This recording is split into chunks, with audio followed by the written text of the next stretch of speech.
Hello everyone. First of all, welcome you all to Gyan Sagar classes.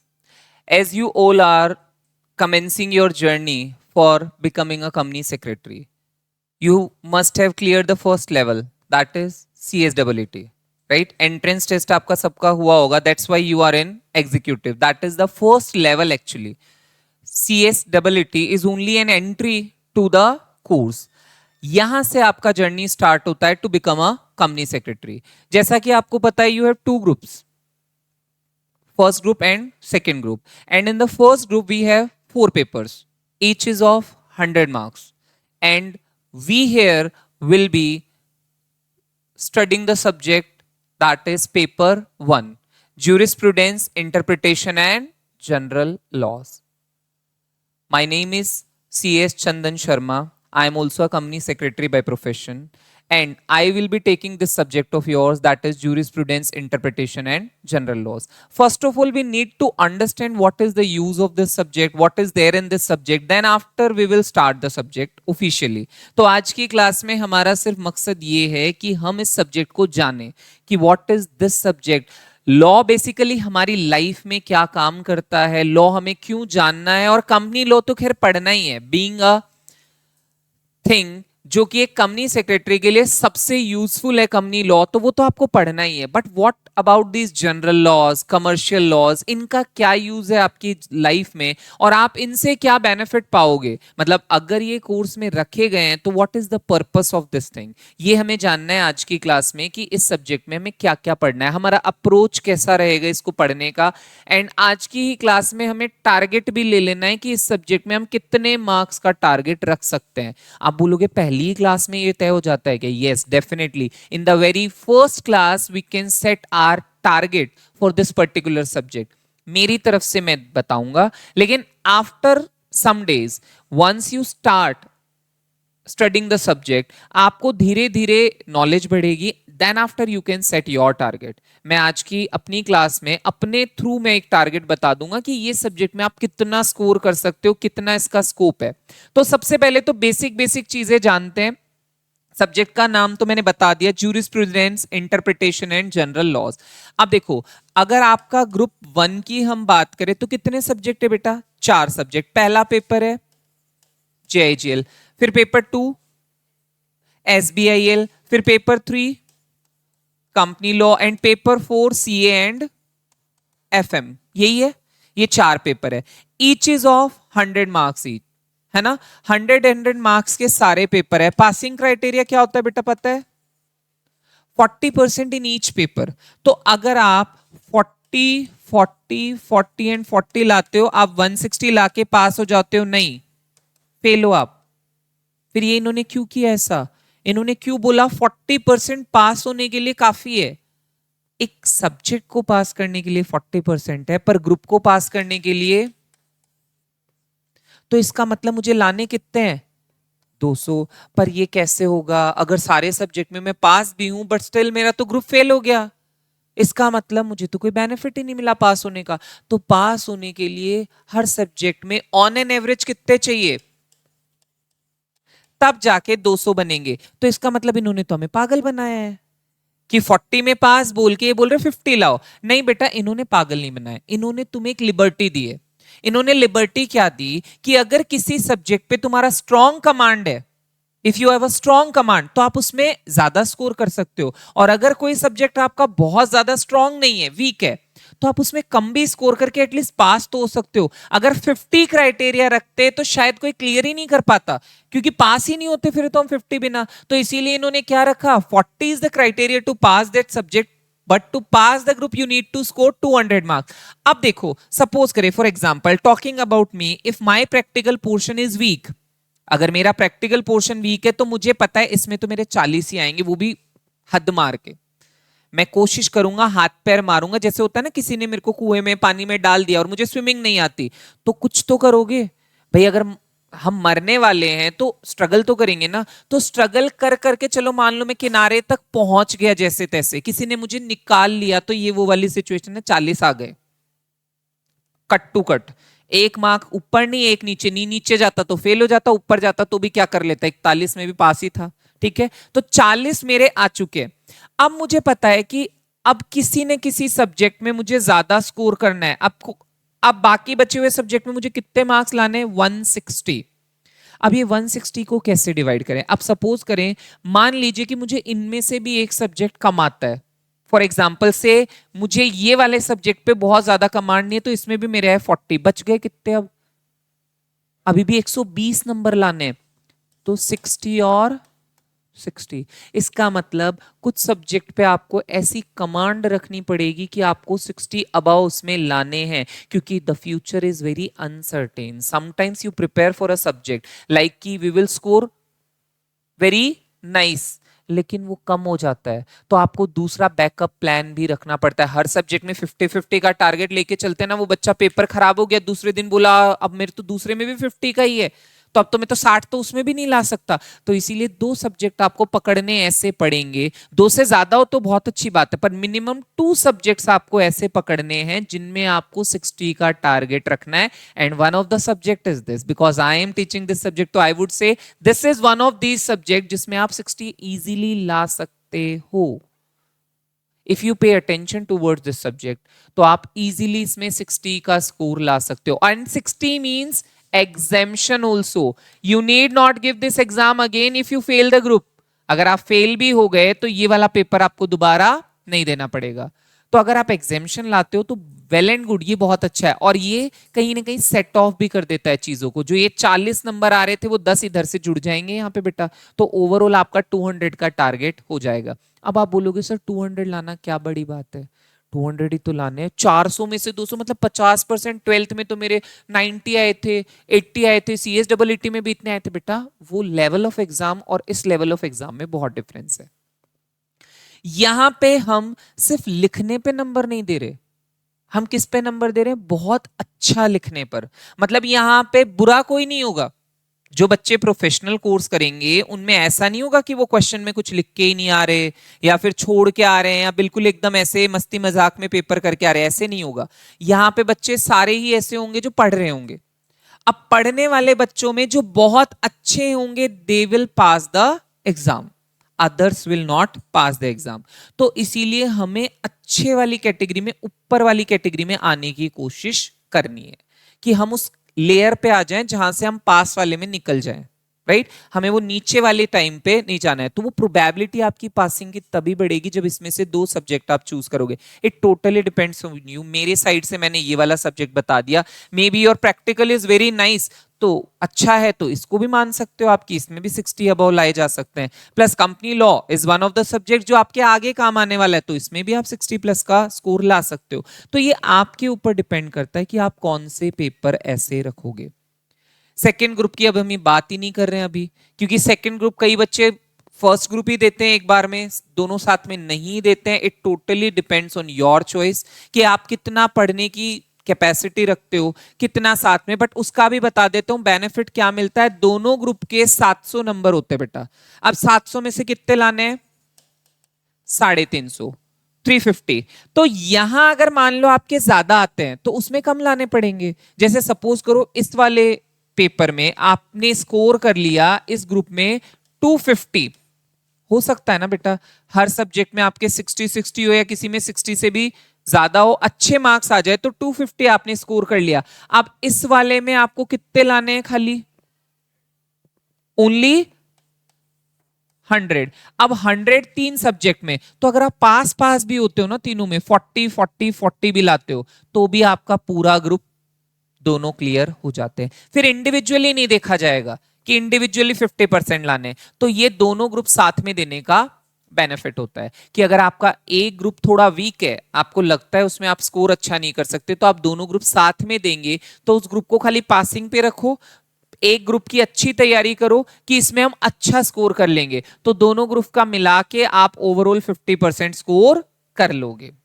ये आप सोच सकते हो if you are targeting to give exam for both groups simultaneously, एक साथ देना चाहते हो। And if you are doing one group each, एक एक करके देना चाहते हो, तो आपके लिए फिर ऑप्शन ये वाला है कि आपको इसमें 2 सब्जेक्ट चूज करने पड़ेंगे ऐसे जिनको आप हाई लेवल पे लेके जाओगे। ठीक है, अब आ जाते हैं सब्जेक्ट पे। सब्जेक्ट में मैंने नाम क्या बताया बेटा? Jurisprudence, interpretation and general laws, short में हम कहेंगे JIGL। अब सबसे पहले जानते हैं, उल्टा शुरू करेंगे हम जनरल लॉज से। सबसे पहले what is law according to you, आपके अकॉर्डिंग लॉ क्या है? यस बेटा, अपना नाम बता दें और लॉ का मीनिंग बताएं। रिया, यस, रूल्स एंड रेगुलेशन। बेटा आपका नाम?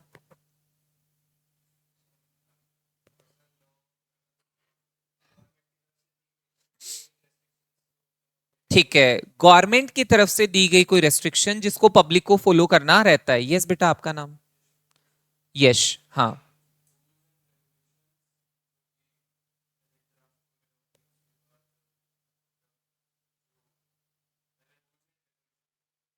हम्म, ठीक है। नाउ संस्कार, हाँ बताएं। रूल एंड रेगुलेशन जो हमें फॉलो करना रहता है। यस, क्यों चाहिए लॉ? सबसे पहले ये समझते हैं what is the need of law, तब समझ में आएगा लॉ क्यों बनाया गया। फॉर एग्जाम्पल, जैसे कि अगर हम अपनी बात करें, हमने हिस्ट्री सबने पढ़ी है, right? We were initially hunters, gatherers, means nomads. We were not a part of civilized society. हम कहीं भी civilized नहीं थे, हम जंगली थे। और ये एक्सेप्ट करना पड़ेगा, हम जंगली थे। जंगली इन द सेंस हम जानवरों की तरह बिहेव करते थे, कभी भी कुछ भी कर लिया, जिसको मर्जी हो कुछ मतलब जैसे किसी जानवर को मारा, खा लिया, कच्चा खा लिया, पक्का खा लिया। No civilisation was there. But once we became civilised, we started living with people. पहले क्या था, जंगल तो बहुत बड़ा होता है, आप यहां रह रहे हो, कोई कहीं रह रहा है, we need not cooperate with anyone. हम कुछ भी कर सकते थे अपनी मर्जी से, और आपस में भी लड़ लो, क्या फर्क पड़ रहा है? किसी एक को मार दिया तो क्यों, कौन पूछने आने वाला है कि तुमने किसको मारा, क्यों मारा? Nothing was there. लेकिन वंस वी बिकेम सिविलाइज, तो हमें नीड लगी कि भाई अब साथ में रहेंगे तो सब अपने आप को सुपीरियर मानेंगे। जैसे मैं तुम्हारी बात क्यों सुनूं या तुम मेरी बात क्यों सुनूं, इसके लिए कोई तो क्राइटेरिया बनाना पड़ेगा ना। तो फिर कहा नहीं, हमें क्या चाहिए, एक रूलर चाहिए। क्या चाहिए? रूलर चाहिए, जो हमें बताएगा क्या करना है और कैसे करना है। तो फिर जो कम्युनिटी में लोग रहने लगे, उन्होंने अपना लीडर चुनना शुरू कर लिया। देखो ट्राइब्स में आज भी वही चलता है, tribal people do have their leaders. उनकी कोई पॉलिटिकल पार्टीज नहीं होती, they do not have any elections, but they do have a leader, because somebody should be there जो आपको बताए क्या करना है और कैसे करना है। तो ट्राइबल पीपल के जैसे ही हम भी क्या करते थे, एक लीडर चुन लेते थे। अब वो लीडर भी कैसे तुम्हें करेगा, काम बताएगा। तो लीडर को लगा नहीं, मुझे हर चीज को तय करना पड़ेगा, एक प्रोसीजर बनाना पड़ेगा हर चीज का, कुछ रूल्स बनाने पड़ेंगे, उसी के बेसिस पे इनसे काम करवाना पड़ेगा। तो यहां से शुरू हुआ हमारा लॉ बनाने का जर्नी। तब एक्चुअल में रिटन लॉज नहीं थे, सिर्फ क्या थे, ओरल लॉज थे, अनरिटन लॉज थे, कि किसी ने कुछ बताया, लोगों ने उसको फॉलो करना शुरू किया, और वो एक तरह से आगे तक बढ़ते चला गया। और जो पुराने टाइम से फॉलो होते होते चीजें चलती जाती है, उसको हम कह देते हैं कस्टम। क्या कह देते हैं? कस्टम। कि पुराने टाइम से चलता आ रहा है, हमें नहीं पता कब से आ रहा है, लेकिन लोग मान रहे हैं, तो we should also follow the same. तो ये हमारा क्या बन गया, कस्टम बन गया, सपोज करें। फिर जैसे जैसे हम डेवलप हुए, हमारे यहाँ पे जो लॉ का क्रेडिट जाएगा, रिटन लॉ का, वो किसको जाएगा? ब्रिटिश रूल को। हमारे यहाँ पे पहले रिटन लॉ नहीं थे, क्योंकि हमारे यहाँ पे कौन सा रूल था बेटा? मोनार्की थी ज्यादातर। हमारे यहाँ पे मोनार्क्स थे, भले वो कोई से भी एम्पायर रहे हो, चाहे वो मुगल एम्पायर रहा हो, चाहे अशोका की डायनेस्टी, जिसको हम गुप्ता डायनेस्टी, या फिर बहुत सारी डायनेस्टीज रही हैं, उनको अगर आप देखें तो everybody has their own rules and regulation, but nothing has been written as a law. Written नहीं था लॉ की तरह, वो अपने बनाते थे, फिर दूसरी डायनेस्टी आती थी, वो इन्वेड करती थी, वो अपना बना लेती थी, फिर वो अपने अकॉर्डिंग चलाते थे। तो कभी भी ऐसा नहीं रहा कि एक सिंगल ऐसा चीज हो जो सब जगह पे अप्लाई हो। फिर जैसे ब्रिटिशर्स हमारे यहाँ पे आए, तो उसको हम कहेंगे सबसे पहले हमारे यहाँ पे जो लेजिस्लेशन, लेजिस्लेशन मतलब लॉ मेकिंग जिसको कहते हैं, जो हमारे यहाँ चालू हुआ, उसको कहेंगे कौन सा वाला लॉ चालू हुआ सबसे पहले हमारे यहाँ? Colonial legislation. अब इसका नाम कॉलोनियल लेजिस्लेशन क्यों? जब भी एक कंट्री दूसरे कंट्री पे रूल करती है तो वो उसको क्या बना लेती है, अपना कॉलोनी बना लेती है। ब्रिटिश लोगों ने हमें अपनी कॉलोनी बना लिया और कहा कि जो रूल हम वहां चलाते वही हम यहां चलाएंगे, तो वो क्या बन गया, कॉलोनियल लेजिस्लेशन।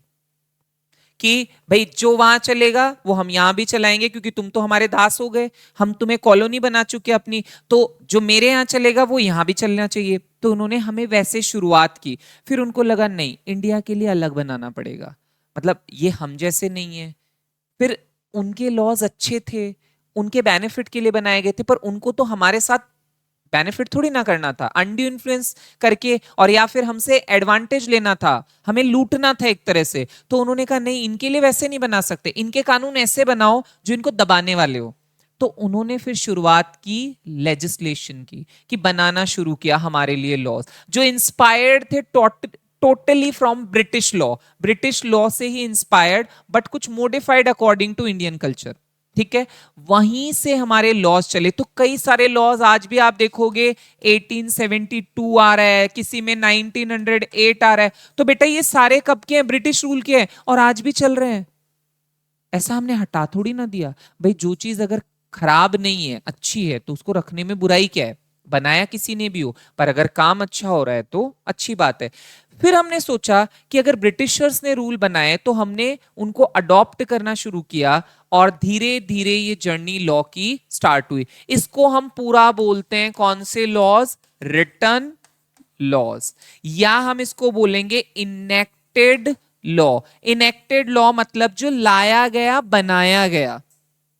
और कस्टम कभी भी इनेक्टेड लॉ नहीं हो सकता, क्योंकि इसका हमें ओरिजिन ही नहीं पता होता। कस्टम का हमें ओरिजिन ही नहीं पता होता। जैसे शादियों के रीति रिवाज, बेटा ओहो हो कहां कहां से क्या क्या चल रहा होता है, और हम पूछते किसने बताया, नोबडी नोज। अगर आपके घर में सबसे बुजुर्ग होंगे तो वो कहेंगे हमारे दादाजी ने बताया था। अब उनके दादाजी तो आज की डेट में है नहीं, क्या बुला के पूछोगे कि आपको किसने बताया? तो we don't know the origin exactly पता ही नहीं होता, क्योंकि nobody has written it anywhere, कहीं पे लिखा नहीं है ना। लिखा होता तो शायद पता चलता किसने बनाया। तो हमें जिस चीज का ओरिजिन ही नहीं पता उसको हम रिटन लॉ नहीं बोल सकते, इनेक्टेड लॉ नहीं बोल सकते। फिर उसको कैसे बोलेंगे, उसको बोलेंगे ये ट्रेडिशनली चलता आ रहा है। ठीक है, लॉ बन गया। अब ये लॉ में भी अलग अलग टाइप्स होते हैं, लॉ एक जैसा नहीं होता, लॉ के अलग अलग टाइप्स होते हैं। अब देखो, लॉज में हम ज्यादातर दो तरह के लॉज की बात करते हैं। एक लॉ होता है हमारा जनरल, और एक होता है स्पेशल या स्पेसिफिक लॉ। जनरल लॉज मतलब जो हमारी लाइफ में रूटीन में काम आने वाली चीजें होती है, जो हम सबके काम आती है। जैसे कि मैंने घर खरीदा, राइट, मैंने घर खरीदा तो प्रॉपर्टी मैंने ली।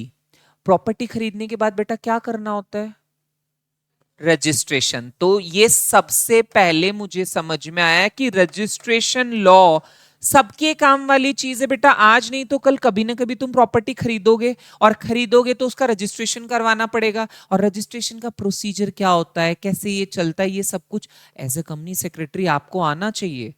आना चाहिए कि नहीं आना चाहिए, क्योंकि ये तो जनरल सी बात है कि कोई भी अगर आपका क्लाइंट हुआ, मान लो वो भी प्रॉपर्टी खरीद रहा है, और आपसे किसी चीज पे राय दे पूछ लेता है, तो आप क्या मना कर दोगे, मुझे तो नहीं आता ये, मुझे तो कंपनी लॉ आता है, कंपनी लॉ पूछ लो। अब वो आपके लिए क्या इमेज लेके जाएगा,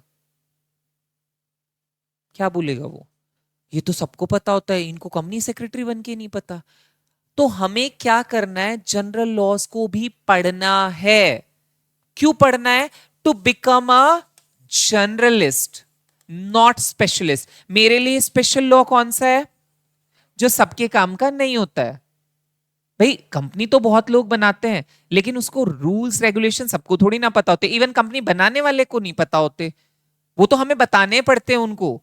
कंपनी बनाने वाले लोग कई बार ज्यादा पढ़े लिखे भी नहीं होते, थोड़े से अनएजुकेटेड टाइप भी मिलेंगे। तो अब आप उनको जब तक बताओगे नहीं, तब तक उनको कुछ भी पता नहीं चलेगा, कंप्लायंसेस क्या होते हैं, कैसे फॉर्म्स फाइल करने होते हैं। Everything is to be told to everyone, जबकि ये चीज सब जानते हैं। पढ़े लिखे नहीं भी हो ना, किसी से पूछना, मकान खरीदा क्या करोगे, रजिस्ट्री करवाएंगे ना, ये सबको पता होता है ना, तो that means this thing is very general in life, ये बहुत जनरल चीज है, ये सबके साथ काम आती है। Company law is not something that is very general, क्योंकि पहली बात तो कोई कंपनी बनाता नहीं है इतना जल्दी से, और अगर बना भी ली तो उसको भी उतना नहीं पता होता है कि what are the compliances etcetera for a company. तो आप इसमें क्या बनोगे बेटा, स्पेशलिस्ट बनोगे, इस चीज में आप बनोगे स्पेशलिस्ट और इस चीज में बनोगे जनरलिस्ट। फॉर एग्जाम्पल, आप जैसे 10th में पढ़ रहे हो बेटा, 10th स्टैंडर्ड में, अब आप 10th से आगे 12th में, अब 12th में आने के बाद किसी बच्चे ने आपसे 10th का कोई टॉपिक पूछ लिया, अब आप ऐसे कह दोगे नहीं अब तो मैंने तो ये ले लिया, मैंने तो कॉमर्स ले लिया, अब तुम मेरे से साइंस का क्या पूछने बैठ गए, मैं थोड़ी ना बताऊंगा ये। पर वो बच्चा क्या बोलेगा कि आपने 10th पास नहीं किया, बोलेगा ना कि आपने 10th भी तो पास किया होगा ना, तो आपको थोड़ा बहुत तो कुछ बताना पड़ेगा उसको। तो दैट्स वाई हम जनरल लॉज पढ़ते हैं, क्योंकि जब हमारे पास में कोई क्लाइंट आता है या फिर आप किसी कंपनी में काम कर रहे हो, तो कंपनी सेक्रेटरी का एक रोल ये भी रहता है कि ही और she will be acting as a legal adviser for the company. वो लीगल एडवाइजर वाली टीम में होता है, वो जो पूरी लीगल टीम होती है उसमें आप भी रहते हो। तो अगर गलती से आपसे कुछ ऐसा क्वेश्चन पूछ लिया गया जो लॉ से तो रिलेटेड है बट कंपनी लॉ से रिलेटेड नहीं है, तो आप तो हाथ खड़े कर देना और मना करके निकल जाना बाहर की, नहीं आता मुझे तो कुछ भी।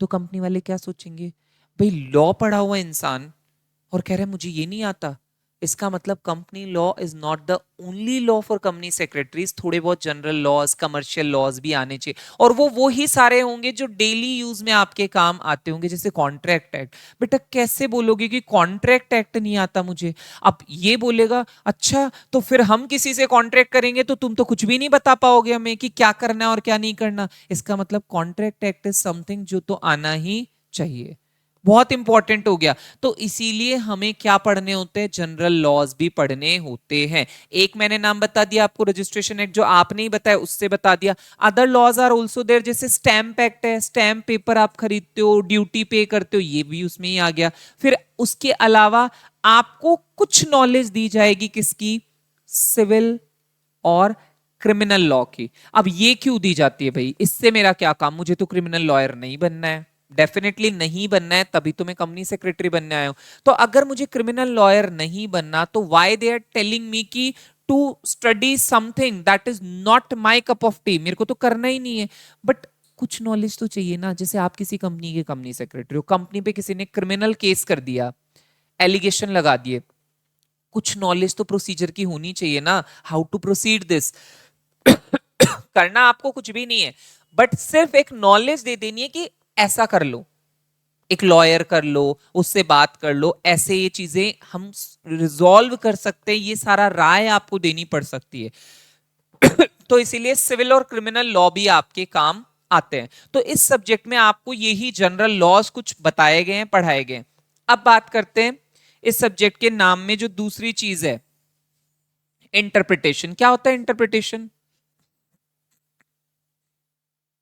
To understand is known as interpretation. जैसे मैं यहां पे कुछ भी लिखूं, 4 लाइनें लिखूं, आप सब उनको पढ़ोगे समझोगे, तो what you are doing, interpretation. Law में जब हम लॉ को पढ़ते हैं और उसको समझते हैं, तो उसके लिए हम टर्म यूज करते हैं इंटरप्रिटेशन, कि लॉ को इंटरप्रेट करना है। और सबसे अच्छा इंटरप्रिटेटर लॉ का कौन होता है? कोर्ट। डिसीजन वही देती है ना। अब आप कहोगे सर लॉ मेकर नहीं होता, नहीं बिल्कुल भी नहीं। बनाने वाला कभी भी उसका सही इंटरप्रिटेटर हो ऐसा हम नहीं बोलते। बनाने वाले ने तो बना के छोड़ दिया, डिसीजन किसको लेना है? कोर्ट को। तो कोर्ट जितना अच्छे से समझती है उतना लॉ मेकर नहीं समझता। ऑल्दो बनाया उसने, लेकिन उसने इंप्लीमेंट नहीं किया बेटा, उसने सिर्फ बना दिया था। बनाने के बाद किसी ने उसको इंप्लीमेंट किया, उसमें कॉन्फ्लिक्ट आया, फिर कोर्ट में गया, कोर्ट ने डिसीजन दिए उसके बेसिस पे। तो कोर्ट ने जितना समझा उतना तो लॉ मेकर ने सोचा भी नहीं होगा। तो कोर्ट सबसे अच्छा इंटरप्रिटेशन करती है किसी भी चीज का। Now talking about the third thing that is jurisprudence. ये आपको बहुत ज्यादा बड़े लेवल पे नहीं बताया गया। जूरिस्प्रूडेंस होता क्या है मैं बताता हूं। जूरिस मतलब लॉ और प्रूडेंस मतलब नॉलेज। तो लॉ की नॉलेज की बात करता है। जैसे हम कोई भी एक्ट पढ़ते हैं, जैसे suppose I said companies act 2013, यही है ना नया एक्ट, उससे पहले वाला कौन सा था? कंपनीज एक्ट 1956 चल रहा था हमारा।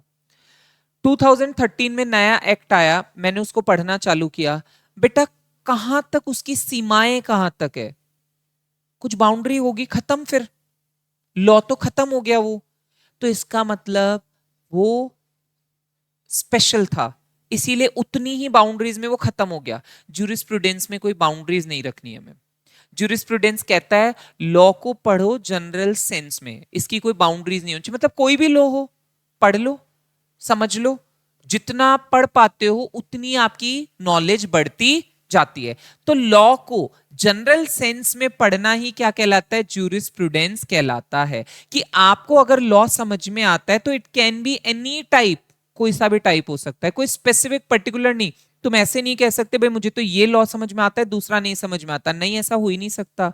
अगर आप लॉ पढ़ने लग गए हो, समझने लग गए हो, तो लॉ का टाइप कोई सा भी हो लेकिन आपको समझ में आ जाएगा। ये कहीं कोई नहीं कह सकता कि मेरे को लॉ समझ में नहीं आता। तो ज्यूरिस्प्रूडेंस में हम इसी चीज की बात करते हैं, study of law in a general sense. यहां पे बेसिकली हमें करना क्या होता है? बहुत सारे लोगों ने लॉ पे बहुत स्टडी की होती है, उन्होंने थ्योरी बनाई होती है, हमें उनको पढ़ना होता है और समझना होता है कि कैसे उन थ्योरीज से हम आगे बढ़ सकते हैं। क्लियर है? तो मैंने सब्जेक्ट आपको अंडरस्टैंडिंग दे दी, ज्यूरिस्प्रूडेंस, इंटरप्रिटेशन और जनरल लॉज का मीनिंग क्या है। अभी हम सबसे पहले कुछ बेसिक बेसिक चीजें समझते हैं डिफरेंस की, ताकि हम लॉ को और अच्छे से पढ़ सके, समझ सके। दो चीजें होती है बेटा, एक्ट और लॉ। कौन सी चीज छोटी है और कौन सी चीज बड़ी है? मतलब किसका स्कोप लिमिटेड है और किसका अनलिमिटेड है? एक्ट का होगा लिमिटेड और लॉ का अनलिमिटेड। लॉ में सारे एक्ट आ गए, every kind of act has some law, है ना? लेकिन अगर मैंने एक्ट बोला तो ये पर्टिकुलर चीज है, कोई एक पर्टिकुलर एक्ट होगा, जैसे कंपनीज एक्ट हो गया, स्टैंप एक्ट हो गया, रजिस्ट्रेशन एक्ट हो गया, तो ये बाउंड्रीज के साथ वाली चीज है। लॉ बोला तो कुछ कुछ भी हो सकता है, एनी एक्ट, कोई भी एक्ट इसमें इंक्लूडेड हो सकता है। तो लॉ में तो सारे एक्ट आ जाएंगे, any act can be termed as a law. तो लॉ क्या है? हमारी ब्रॉड सेंस में यूज होने वाली टर्म है, और एक्ट क्या है? थोड़ा नैरो सेंस में यूज होने वाली चीज है। बड़ा छोटा हम किसी को नहीं कह रहे, लेकिन लॉ बोला तो कोई भी चीज हो सकती है, लेकिन एक्ट बोला तो समझ में आ जाना चाहिए पर्टिकुलर चीज होगी, कोई पर्टिकुलर चीज होगी। अब लॉ में भी दो तीन चीजें और है। लॉ कैसा कैसा हो सकता है?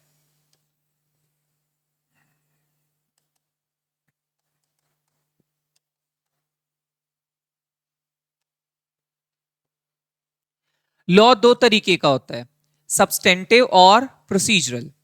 अब ये क्या होता है भाई? सब्सटेंटिव किसको कहते हैं, प्रोसीजरल किसको कहते हैं? देखो, प्रोसीजरल से शुरू करते हैं, बहुत ही सिंपल है। अगर कोई काम करने का मुझे तरीका कहीं बताया गया है, तो वो जो लॉ होगा उसका टाइप क्या होगा? प्रोसीजरल लॉ कहेंगे उसको। मतलब उस काम को करना कैसे है, वो चीज चलेगी कैसे, उसमें इंप्लीमेंट कैसे करेंगे चीजें, तो वो प्रोसीजरल लॉ है। इसमें दो नाम बिल्कुल सीधे सीधे समझ में आता है, सीपीसी सिविल प्रोसीजर कोड और सीआरपीसी क्रिमिनल प्रोसीजर कोड।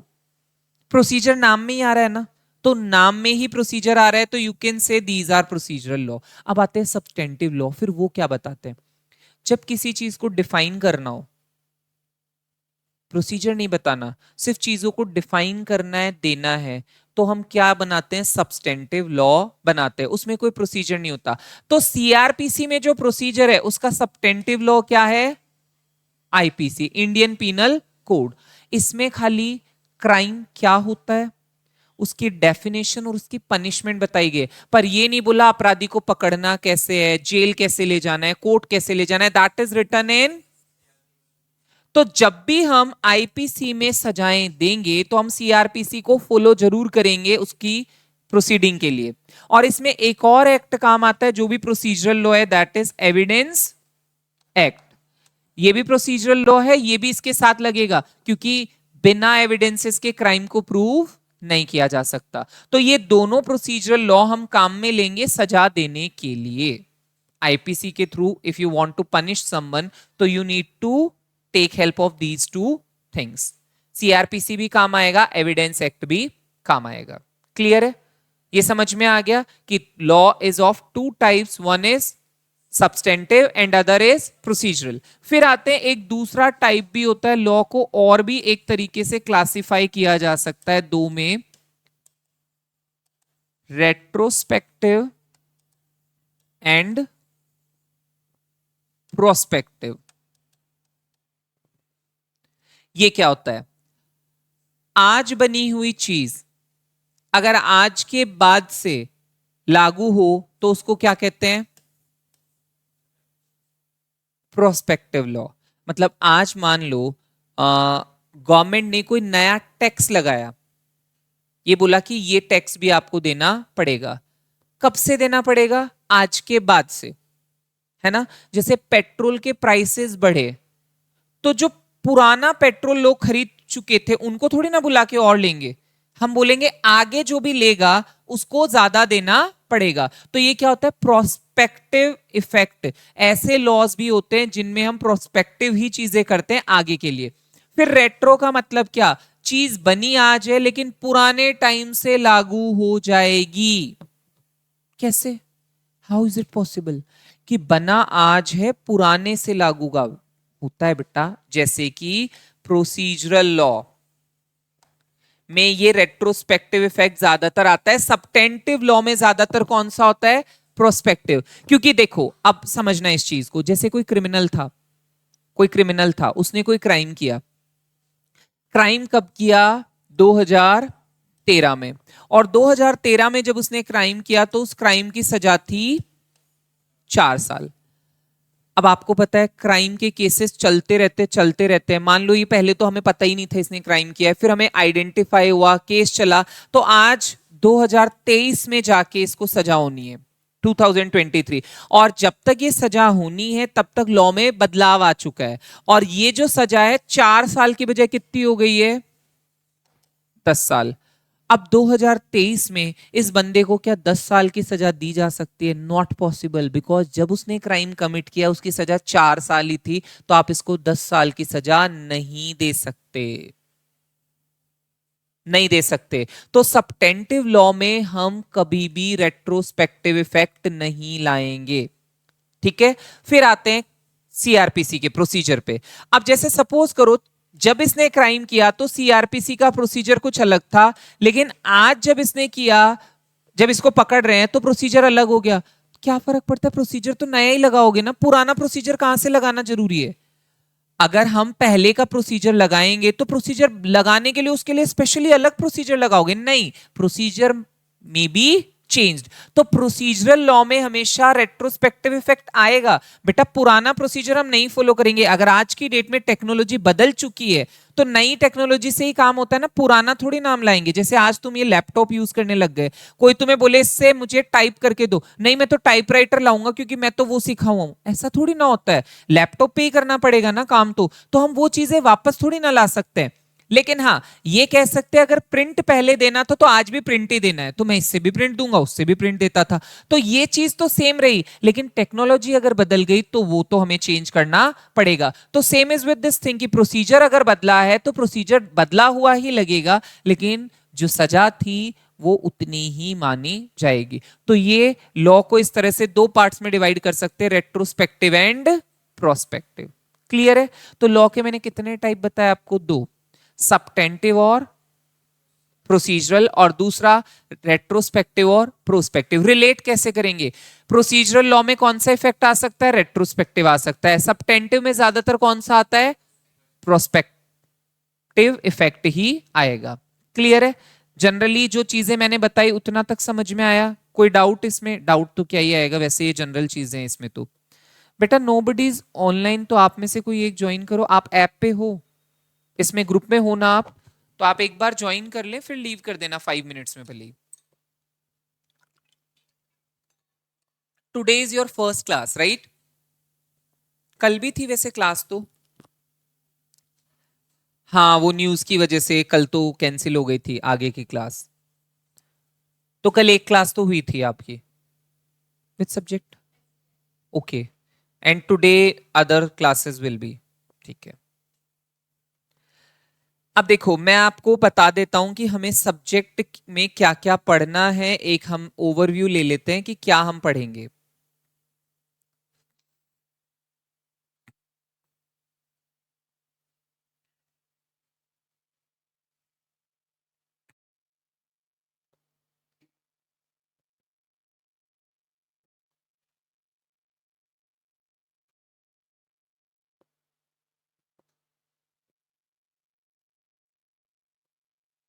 देखो बेटा, यहां से आपका सिलेबस स्टार्ट होता है। पहला चैप्टर है आपका सोर्सेज ऑफ लॉ। हिस्ट्री किस किस को अच्छी लगती है? नहीं बेटा, लगनी तो चाहिए, ये तो पढ़ना पड़ेगा, क्योंकि this is completely history. Law कहां से आया, सोर्सेज ऑफ लॉ क्या है, इंडिया में लॉ की शुरुआत कैसे हुई, ये पूरा कंप्लीट उसी पे है। और प्लस इसमें थोड़ी सी आपको थ्योरीज भी दी हुई है अलग अलग ज्यूरिस्ट की। ज्यूरिस्ट मतलब जज समझ लो आप, या फिर थियोरिस्ट बोला तो बोलेंगे ऐसे पर्सन जो जूरिस्प्रूडेंस को लंबे टाइम तक स्टडी करते हैं, मतलब लॉ पे स्टडी करके अगर किसी ने कोई थ्योरी डेवलप की तो उसको हम बोल देते हैं थियोरिस्ट। और ज्यूरिस्ट हुआ तो इसका मतलब वो कभी ना कभी जज भी रहा होगा, ठीक है। Second is constitution of India, CSEE में भी पढ़ा होगा ना कॉन्स्टिट्यूशन, पर यहां पे उससे हायर लेवल का मिलेगा। सम कॉन्सेप्ट जो कुछ जो आपका पार्ट है that is same S CSET, लेकिन ज्यादातर part, maximum part is different from that. और वहां फिर वैसे भी ऑब्जेक्टिव के अकॉर्डिंग था, यहाँ सब्जेक्टिव के अकॉर्डिंग है। आपको MCQs नहीं मिलने वाले, you will be given a descriptive paper two solve and answer the question. तो सेकंड आपका है कॉन्स्टिट्यूशन ऑफ इंडिया। फिर है इंटरप्रिटेशन ऑफ स्टेट्यूट। भाई आप सब स्टेट्यूट पढ़ोगे। अब ये स्टेट्यूट क्या होता है? एक्ट को ही हम क्या कहते हैं? स्टेट्यूट कहते हैं। इसको स्टेट्यूट क्यों कहते हैं? क्योंकि एक लॉ मेकिंग प्रोसेस से बन के आता है, इसलिए हम इसको स्टेट्यूट कह देते हैं। और स्टेट्यूटरी बॉडी क्या होता है? जो किसी एक्ट से कोई बॉडी क्रिएट होती है उसको हम कहते हैं स्टेट्यूटरी बॉडी। जैसे कि ICSI है ना, ये बनी किससे? एक्ट से ही बनी है ना बेटा। कौन सा एक्ट है? ICSI एक्ट है, उसी से हमने बनाया है ICSI बॉडी, जो कोर्सेज वगैरह ये सब कंडक्ट करवा रही है। तो इनको हम बोलते हैं स्टेट्यूटरी बॉडी। फिर आता है एडमिनिस्ट्रेटिव लॉ, सॉरी इंटरप्रिटेशन में क्या पढ़ना है? एक्ट को पढ़ना कैसे है, समझना कैसे है, उसके लिए क्या रूल्स हो सकते हैं, क्या उसमें हम टूल्स की तरह काम में ले सकते हैं, वो सारा आपको बताया जाएगा। इसी में एक साथ में एड ऑन है जनरल क्लोजेस एक्ट, जिसमें आपको बताया है कि जनरली लॉ को कैसे पढ़ना चाहिए। फिर आता है एडमिनिस्ट्रेटिव लॉ। जैसे अगर मेरी बात करूं तो I am an ordinary person, I am not related to administration of the country, right? मैं नहीं रिलेटेड हूं because I am not a public servant, I am not a politician. I am not someone who is related to any kind of government agency. So I will be considered as an ordinary person. और मुझ पे जो law apply होगा that will be termed as ordinary law. कौन सा law? Ordinary law. बेटा इसको कभी भी कॉमन लॉ मत बोलना, क्योंकि कॉमन लॉ कुछ अलग चीज हो जाती है। इसीलिए बोलना कि being a person who is ordinary, not related to any government in any sense, तो I will be considered ordinary. तो मुझ पे अप्लाई होने वाला लॉ भी क्या है? Ordinary law. अब ये एडमिनिस्ट्रेटिव लॉ समझ में आ गया किस पे अप्लाई होगा? मुझ पे नहीं अप्लाई होगा, गवर्नमेंट या उसकी एजेंसीज या उनके सर्वेंट्स पे जो अप्लाई होगा उसको कहेंगे एडमिनिस्ट्रेटिव लॉ। समझ गए कि मुझ पे अप्लाई कौन सा होगा? Ordinary law. और जो गवर्नमेंट या उनकी एजेंसीज या उनके सर्वेंट्स पे अप्लाई होगा that will be termed as administrative law. तो हम इसी के बारे में पढ़ेंगे इसमें। फिर आता है लॉ ऑफ टोर्ट्स, पढ़ा है, और हम शुरू भी इसी से करते हैं बिकॉज हम अननोन चीज को एकदम से नहीं पढ़ते, हम नोन से अननोन पे जाएंगे तो ज्यादा बेटर है। क्योंकि CSET में लॉ ऑफ टोर्ट्स पढ़ा होगा, कुछ तो ध्यान होगा। कुछ बच्चे कहते हैं हम तो एक दिन पढ़ के भी पास हो गए थे, एटसेट्रा एटसेट्रा, कुछ भी बोलते हैं। लेकिन मैं कहता हूं अगर किसी ने एक बार भी कुछ पढ़ा है तो उसको दोबारा पढ़ाना आसान होता है। लेकिन एक होता है ना एकदम से नई चीज को दिमाग में डालना, वो थोड़ा सा टिपिकल होता है। तो मैं थोड़ा इजी जाना चाहूंगा, इसीलिए मैं स्टार्टिंग किससे करता हूं? हमेशा लॉ ऑफ टोर्ट्स से। बाद में हमारा सीक्वेंस कुछ भी हो कोई फर्क नहीं पड़ता, लेकिन स्टार्टिंग हम लॉ ऑफ टोर्ट्स से करेंगे ताकि आप थोड़ा सा रिलेट कर पाओ, क्योंकि वहां भी पढ़ा होगा यहां भी पढ़ेंगे तो थोड़ा रिलेटेबल लगेगा। And it is 70% similar to the previous one. कुछ ही चेंजेस है इसमें 30% के लगभग, बाकी ये सेम है जैसा कि आपने CSET में पढ़ा था। फिर आता है law relating to civil procedure, इसमें हमें पढ़ेंगे CPC के बारे में, सिविल केसेस के क्या चीजें होती है। फिर law relating to crime and its procedure, इसमें हम दो चीजें पढ़ेंगे, IPC और CRPC, दोनों कंबाइंड है। जब ये ओल्ड सिलेबस में था तो ये दो अलग चैप्टर्स थे, अब न्यू में इन्होंने क्या किया? कंबाइन करके इसको एक बना दिया है। फिर law relating to evidence, evidence act 1872 आएगा इसमें। Law relating to specific relief. अब ये स्पेसिफिक रिलीफ क्या होता है? एक होता है बेटा general relief, that depends on court कि मुझे क्या रिलीफ मिलेगा। For example if say I go to court and ask कि इसने मेरे साथ ऐसा किया, अब आप ही कुछ बताओ, मैंने कुछ मांगा नहीं ना, court will provide me whatever they think, तो that is known as general relief. But if I say मुझे तो यही चाहिए, जो बोला था इसने वो मुझसे करवा के दो, तो what does I mean from that? Specific relief, कि मैं जो चाहता हूं वो मुझे मिलना चाहिए। अब हर केस में तो कोर्ट अलाउ नहीं करती, बट कुछ केसेस में कोर्ट अलाउ करती है कि you can take specific relief, तो इसमें स्पेसिफिक रिलीफ के बारे में बताया। फिर लिमिटेशन से रिलेटेड एक्ट। अब ये लिमिटेशन क्या होती है बेटा? लिमिट मतलब किसी भी चीज को टाइमली करना। जैसे एग्जाम्पल लेते हैं कि मैंने तुम्हारे जैसे व्हाट्स योर नेम? सोमिन। हाँ, तो सपोज करो मैंने इससे पैसे उधार लिए, मैंने इससे 50,000 रुपीज लिए, और आफ्टर 10 years ये मुझसे वापस लेने आया, एंड आई सेड मैं क्यों दूं तुम्हें पैसे, इतने दिन कहां थे, मैं तो नहीं दे रहा। ये जाता है कोर्ट में और बोलता है कि कोर्ट को कि मेरे पैसे ये इतने दिन से वापस नहीं दे रहा, तो क्या कोर्ट इसका केस ले ले? 10 साल हो चुके ना उस बात को, ले ले क्या? लेना चाहिए, क्योंकि बेचारे के साथ गलत हुआ है ना, कि 10 साल पहले पैसे दिए थे। पर सोचो 10 साल कहां थे तुम, मांगा क्यों नहीं? इसका मतलब केस इतना लंबा समय के बाद आएगा, तो उनको भी तो दिक्कत आएगी ना, एविडेंसेस लाने में, चीजों को रिजॉल्व करने में। और ऐसा होता है ना कि भूल ही जाता है इंसान, तो कई बार तो कई सारी चीजें। तो इसीलिए हमने बोला लोगों को अवेयरनेस लाने के लिए, चौकन्ना करने के लिए एक लिमिटेशन एक्ट बनाओ, जिसमें सब केसेस की लिमिट बना दो कि इतने टाइम पे केस आना ही चाहिए। जो और जो अभी मैंने बोला ना डेट वाला केस, ये 3 साल की लिमिटेशन पीरियड होती है बेटा, इसका 3 साल के बाद ये फाइल नहीं हो सकता, कोर्ट कभी भी आपको अलाउ नहीं करेगा। क्या क्रिमिनल केसेस में भी ऐसा होता है? नहीं होता। बड़े जो क्रिमिनल केसेस होते हैं, मतलब छोटे मोटे क्रिमिनल केसेस में तो है लिमिटेशन पीरियड, लेकिन बड़े केसेस में जैसे मर्डर हुआ, डकॉइटी हुआ, रेप हुआ, किडनैपिंग हुआ, इनमें कोई लिमिटेशन पीरियड नहीं है, कितने भी समय बाद भी कोर्ट में आ सकते हैं। क्यों नहीं बनाया इसमें? जस्टिस के पॉइंट ऑफ व्यू से। लेकिन सिविल केसेस में जहां लेन देन की बात हो, पैसे का मामला हो, कॉम्पनसेशन की बात हो, तो हमें ऐसा जरूरी नहीं लगता है कि हम इसमें लिमिटेशन पीरियड बहुत ज्यादा दें। तो हमने क्या किया, लिमिट करा है उस पीरियड को। तो यहाँ लिमिटेशन पीरियड बहुत ही छोटा सा एक्ट है, ज्यादा आपको बताया नहीं गया है, जितना आपके काम आया है उसी को बताएगा कि क्या क्या इसमें रहेगा। फिर आता है आर्बिट्रेशन, मीडिएशन एंड कॉन्सिलिएशन। मुझे बहुत डर लगता है कोर्ट से, मुझे कोर्ट जाना पसंद नहीं, क्या करूं? आर्बिट्रेशन कर लो, मीडिएशन कर लो, कॉन्सिलिएशन कर लो। फिर क्या कोर्ट में नहीं जाना पड़ेगा? Yes, you need not go to court. फिर इनकी वैल्यू कैसे होगी? इनको कौन मानेगा? मानेंगे कैसे नहीं? एक्ट बनाया ना हमने, we have made an act, and जब भी कोई एक्ट से कोई चीज निकलती है तो हम उसको वैलिड ही मानेंगे, इनवैलिड नहीं मानेंगे। और इसकी एनफोर्सिबिलिटी कौन लाता है? सबसे पहली चीज ये समझना जरूरी है, आर्बिट्रेशन, मीडिएशन, कॉन्सिलिएशन में क्रिमिनल केसेस नहीं आ सकते, only civil cases and few types, कुछ ही टाइप है जो इसमें आते हैं, सारे सिविल केसेस भी नहीं आते। अब कोई कहे मुझे तो डाइवोर्स लेना है, मैं आर्बिट्रेटर से लूंगा, नहीं ले सकते, डाइवोर्स के केसेस में नहीं आ सकते। फिर कौन से केसेस आते हैं? जैसे कि सपोज करो हम बिजनेस पार्टनर्स हैं, हमारी प्रॉपर्टी किसी तरह की थी जिसपे हमारा कॉन्फ्लिक्ट आ गया।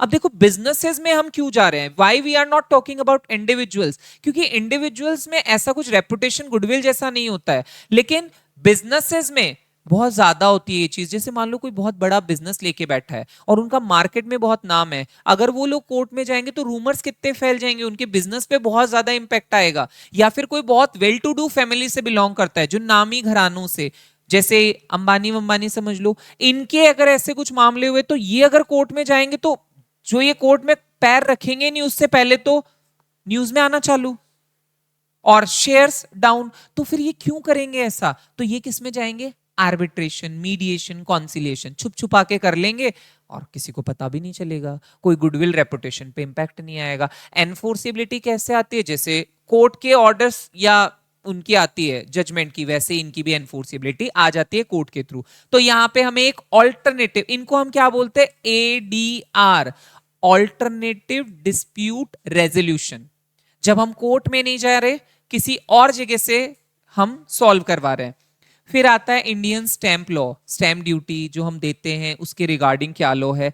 फिर law relating to registration of document, पर इसमें साथ में एक और चीज इंक्लूडेड है, that is known as TOPA, TOPA नहीं, ट्रांसफर ऑफ प्रॉपर्टी एक्ट। किसी भी एक्ट के नाम को हम शॉर्ट में नहीं बोलते हैं, नॉर्मली हम यूज कर लेते हैं but that is not a right way.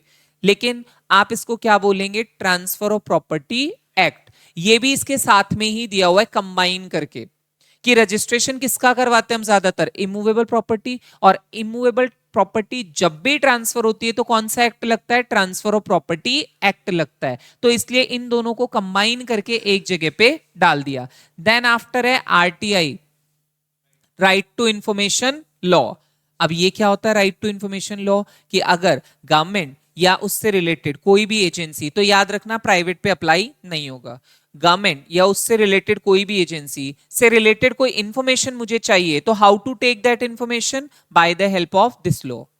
इसमें प्रोसीजर बताया गया है कि कैसे इससे आप इंफॉर्मेशन निकाल सकते हो। सारी इंफॉर्मेशन नहीं मिलती है, some information are of exempted category, तो they will not be provided. फिर आता है law relating to information technology.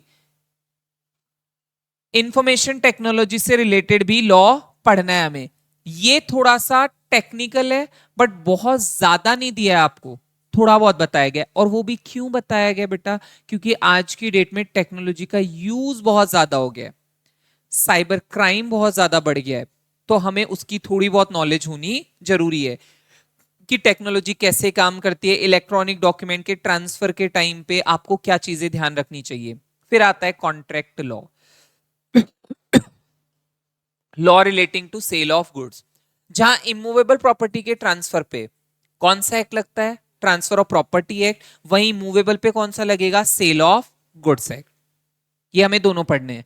फिर आता है law relating to negotiable instrument. कितने होते हैं नेगोशिएबल इंस्ट्रूमेंट, 3 खाली इस एक्ट के अकॉर्डिंग। वैसे तो there can be many negotiable instrument but ये एक्ट सिर्फ 3 को रिकॉग्नाइज करता है, bill of exchange, promissory note and check. Only 3 are included and they have said hundis are also included. अब ये हुंडी क्या होती है, ओरिएंटल लैंग्वेज में मतलब रीजनल लैंग्वेज वगैरह में लिखी हुई, बट उसको भी इनिशियली पार्ट नहीं मानते, बट उस पे अगर कोई कॉन्फ्लिक्ट आ जाता है तो हम कोर्ट में अगर आ गए तो उसको इसका पार्ट बना के उससे डील कर लिया जाएगा। अदर देन दैट 3 ही नेगोशिएबल इंस्ट्रूमेंट मानेंगे, bill of exchange, promissory note और चेक। ठीक है, ये पूरा मैंने आपको सिलेबस बता दिया। सिलेबस बताने से कुछ भी नहीं होगा जब तक हम कोई चैप्टर स्टार्ट नहीं करेंगे। ठीक है, पेपर का पैटर्न काफी बदल चुका है। पहले जो ओल्ड सिलेबस में ये पैटर्न था पेपर का, ज्यादातर क्वेश्चन डायरेक्ट आया करते थे बेटा, direct in the sense topic है उसको हेडिंग बनाया क्वेश्चन दे दिया, तो इट वाज क्वाइट सिंपलर, बच्चे आराम से कर आते थे। अभी जो किया है लास्ट टाइम, जो एक ही पेपर हुआ है अभी तक न्यू सिलेबस का, एक ही अटेम्प्ट हुआ, सेकंड अटेम्प्ट अभी होगा जून में, तब पता चलेगा क्या वैसा ही रहेगा। अभी मैं सिर्फ आपको ये बता रहा हूं कि अभी जो फर्स्ट अटेम्प्ट का पेपर हुआ था that is purely based on understanding of concept. अब वो डायरेक्ट क्वेश्चन नहीं थे। अगर किसी बच्चे ने रेगुलरली क्लास ली है, सारा अच्छे से पढ़ा है, तो उसके लिए वो पेपर कोई बहुत टफ नहीं था। बट जो बच्चे ऐसे होते ना, सिर्फ आंसर पढ़ गए या स्कैनर से पढ़ गए क्वेश्चन आंसर, मतलब पास्ट एग्जाम के, ऐसे बच्चों के लिए उस पेपर में बहुत अच्छा स्कोर करना बहुत मुश्किल था। तो अभी हमने भी अप्रोच थोड़ा चेंज कर दिया। मैंने कहा ना मैं अप्रोच भी बताऊंगा हम कैसे पढ़ेंगे। हम अप्रोच ऐसा रखेंगे कि हमें कॉन्सेप्ट समझ में आना चाहिए। मेन हमारा अप्रोच वो रहेगा कि to develop a kind of understanding of the concept, क्योंकि अगर कॉन्सेप्चुअल क्वेश्चन आए तो बेटा फिर दिक्कत करेगा, क्योंकि आप समझ ही नहीं पाओगे तो आंसर कैसे लिखोगे। तो हमारा जो अप्रोच रहेगा that will be totally based on understanding of concept. याद भले हमें नहीं हो कुछ भी, अभी हम उस पे नहीं जा रहे, हमें सिर्फ कॉन्सेप्ट को समझना है, समझने पे फोकस ज्यादा चाहिए। और जो चीजें याद करने की होगी I will let you know कि कैसे कैसे उसको लर्न किया जा सकता है। समझ में आ गया? ठीक है, हमने सब्जेक्ट का इंट्रोडक्शन ले लिया, हमने लॉ क्या है वो समझ लिया, जनरल लॉ क्यों पढ़ना है वो भी देख लिया, साथ ही साथ हमने एक टारगेट भी मैंने दिया आपको, आप बाद में डिसाइड करना कि इस सब्जेक्ट में एग्जामिशन लाई जा सकती है। थोड़े टाइम बाद मैं आपसे पूछूंगा क्या ये सही है कि आप इसमें एग्जामिशन का टारगेट रखते हो या नहीं, और डेफिनेटली जहां तक मुझे लगता है 90% ऑफ द स्टूडेंट से yes we can keep it as a subject जिसमें एग्जामिशन लाई जा सकती है। तो उसी हिसाब से मैं ये बता रहा हूं 60 का टारगेट दे रहा हूं आपको। अदर देन दैट मैंने ये बता दिया हम पढ़ेंगे कैसे और कौन सा चैप्टर पढ़ेंगे। सबसे पहले law of torts, that is chapter number 5। ठीक है, that's all for today. Thank you for listening attentively and paying attention to words. Okay.